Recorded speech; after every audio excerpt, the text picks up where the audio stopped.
Destin cruel que celui des peaux-rouges d'Amérique du Nord. Les Mongols rouges traversèrent le détroit de Bering pour passer progressivement de la Sibérie à l'Alaska. Ainsi, ils se sont répandus progressivement dans toute l'Amérique.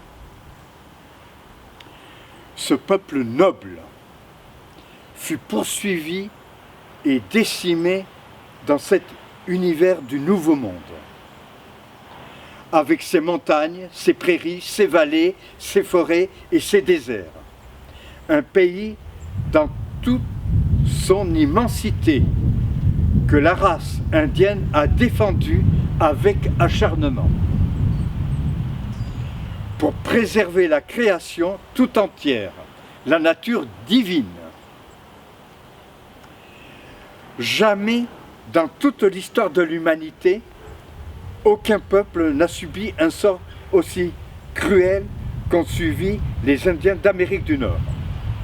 Exterminés pour, soi-disant, faire avancer le progrès de la civilisation. À la place de la population autochtone des Amérindiens, des autoroutes ont été créées, des routes secondaires, des prisons, des hôpitaux, des casernes. La civilisation est un début de barbarisme savamment orchestré. La guerre contre les Indiens a été implacable. Mais ce ne sont pas ce que l'on pourrait croire. L'extermination des Indiens n'a pas été avec les canons, les fusils. Non, c'est beaucoup plus subtil. Ni les mitrailleuses, ni les canons, ni les fusils qui les ont exterminés, mais une technique très subtile, très particulière, le grand baril de Rome, d'eau-de-vie, véritable feu de paille sur ces ethnies qui n'avaient jamais été en contact avec l'alcool. Aussi, premiers essais de la guerre bactériologique, les immunités naturelles avec le feu des alcools, rhum, eau-de-vie, a fait baisser les immunités naturelles des autochtones, et un hiver, chez les Cheyennes, 40 000 nouveau-nés ont péri de la variole. Aussi, les premiers essais de la guerre bactériologique, tuberculose, variole, disséminés dans les couvertures ayant servi à des malades. Des centaines et des centaines de milliers d'Indiens sont morts par les contaminations des essais bactériologiques, variole et tuberculose, ainsi que bien d'autres maladies. Alors voilà les grands récits des grands chefs indiens de la grande prairie et des montagnes rocheuses des États-Unis d'Amérique. Le grand chef Toraasi, qui se nommait Yotanka Tantaka, c'est le nom indien Sioux.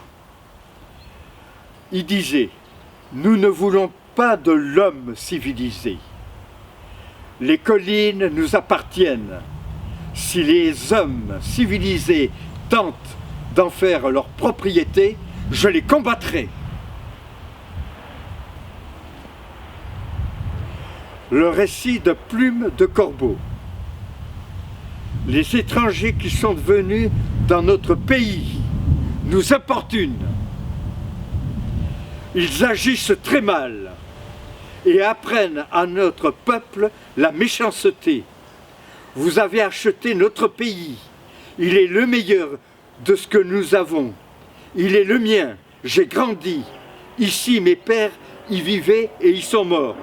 Je veux y rester pour mourir dans la paix. Le récit du chef Deux ours. je ne quitterai jamais ce pays. Tous mes parents reposent dans cette terre. Et si je dois mourir, je veux mourir ici. Le grand chef Joseph disait, le grand chef Joseph, c'était le grand chef des Nez-Percés. La terre fut créée avec l'aide du soleil. Et elle devait rester telle qu'elle était au commencement. Je vois les étrangers s'enrichir. La terre est ma vie. Ce pays est fait à ma mesure, de mon corps. Comment osez-vous parler, prétendre que vous êtes envoyé par le Créateur pour nous parler ainsi? Le seul qui ait le droit d'en disposer est celui qui l'a créé. Je revendique le droit de vivre dans mon pays et je vous accorde le privilège de vivre dans le vôtre. Déclaration du chef Éclair Blanc. Notre pays est celui qui a le plus cher pour nous sur cette terre. Des hommes viennent nous prendre notre pays et s'enrichissent sur son sol. Il est infiniment important pour nous, Indiens, de le garder intact. Déclaration du chef pris au piège. Quand la prairie est en feu, les animaux sont entourés de flammes. Vous les voyez s'enfuir et essayer de se cacher afin de ne pas brûler vif. Et il en est pour nous ainsi. Le récit émouvant du grand chef Élan Noir.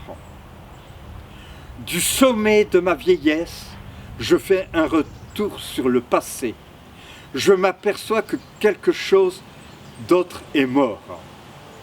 L'alliance de la nation indienne est brisée, dispersée aux quatre vents. Le noyau n'y est plus et l'arbre sacré est mort. Le récit deuil de mort, chef de tribu.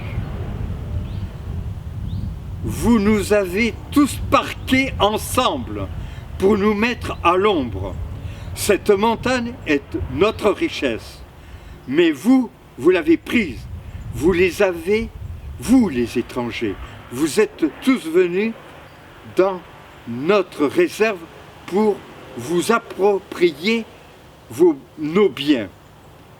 Et, non satisfait de cela, vous êtes allés plus loin encore, en prenant la totalité de notre richesse, c'est-à-dire nos arbres, nos forêts, notre gibier, nos montagnes, nos sources, nos rivières, nos lacs, qui renferment beaucoup de poissons. Vous nous avez tout pris. Déclaration du chef d'Andours. Il fit une déclaration surprenante, notamment tous les hommes civilisés, les accusant de la destruction téméraire des bêtes sauvages et de la nature. Rappelez vos jeunes gens des montagnes où vivent nos moutons. Ils ont envahi notre pays, ils ont détruit les jeunes arbres et l'herbe verte qui pousse. Ils ont mis le feu à nos terres. Vos jeunes gens ont dévasté le pays et tué mes animaux, l'élan, le cerf, l'antilope, mes bisons. Ils ne les tuent pas pour manger. Il les tue, il les laisse pourrir sur place. Ainsi, les plaines du sud étaient transformées en vastes cimetières de bisons, offrant le sinistre spectacle des cadavres abandonnés par les hommes civilisés. Les Indiens avaient également compris à laquelle la décadence pour l'ensemble des tribus qui résultait d'un déclin dans ses conceptions de l'espace. L'espace n'est pas seulement le véhicule de la puissance, c'est la puissance et la liberté, la santé et la joie de vivre qui s'en vont. La victoire de l'arbre signera le salut de toute l'humanité sur l'ensemble de la planète. Les Indiens d'Amérique du Nord avaient une très grande particularité. Ils avaient des intuitions tout à fait remarquables. Eux qui n'avaient jamais été à l'école ni à l'université avaient des choses tout à fait extraordinaires. Car l'intuition est une intelligence supérieure qui vaut tous les diplômes des grandes écoles. Parce que c'est le bon sens qui résonne. Et combien de fois il y a eu des savants qui ont dit que les Indiens avaient raison dans certaines choses. Mais les Indiens n'ont pas entendu les savants. Ils avaient une intuition haute, disons en grandeur. Et ils disaient ceci, dans leur langage d'autochtones.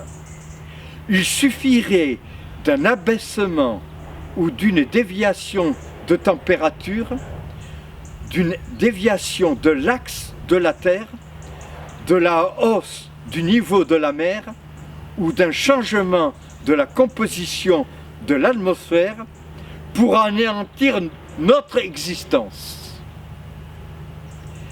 La Terre elle-même pourrait être victime d'une catastrophe cosmique ainsi que cela s'est déjà produit dans le passé. Ainsi que cela s'est déjà produit pour d'autres corps célestes, pour assurer la reproduction et la survie des espèces, la nature les dote d'un outillage remarquablement adapté.